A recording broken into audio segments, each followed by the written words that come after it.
Bonjour à tous. Aujourd'hui, le Christ vécut dans une humble obéissance. C'est lui qui a appris, bien qu'il soit fils, l'obéissance par les choses qu'il a souffertes. Après avoir été élevé à la perfection, il est devenu pour tous ceux qui lui obéissent l'auteur d'un salut éternel. Hébreux 5, versets 8 et 9. Le Christ est venu sur notre terre et il a vécu dans la maison d'un paysan. Il porta les meilleurs vêtements que ses parents purent lui procurer, mais c'étaient de simples vêtements de paysan.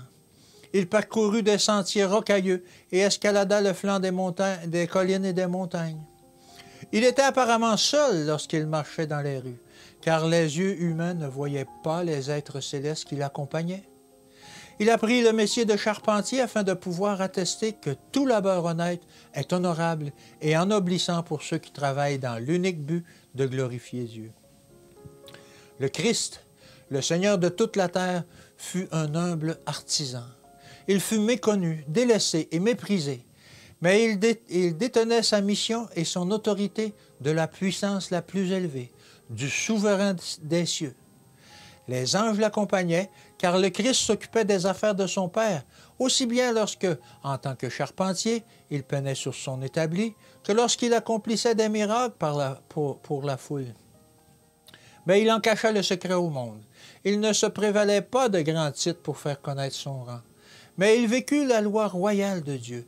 Il devait commencer son œuvre en consacrant l'humble métier des artisans qui travaillaient péniblement pour gagner leur pain quotidien. Si le Christ avait passé sa vie dans les grands et les riches, parmi les grands et les riches, les ouvriers auraient été privés de l'inspiration que leur Seigneur leur destinait. La vie de Christ fut toute d'humilité et de douceur. Il opta pour cette vie afin de pouvoir venir en aide à la famille humaine. Il ne prit pas place sur un trône en tant que chef de toute la terre.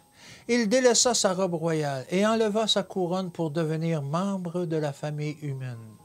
Il n'endossa pas la nature des anges. Son œuvre n'était pas celle d'un prêtre désigné par des hommes.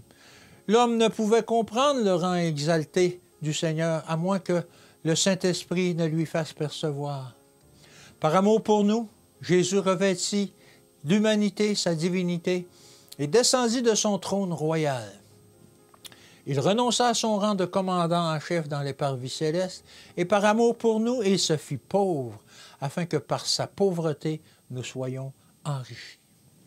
C'est ainsi qu'il cacha sa gloire sous des traits humains, afin de pouvoir toucher l'humanité de son divin pouvoir transformateur. Ceux à qui le Christ a accordé un temps de grâce pour former leur caractère afin d'habiter dans les demeures qu'il est allé préparer, doivent se pénétrer de l'exemple de sa vie.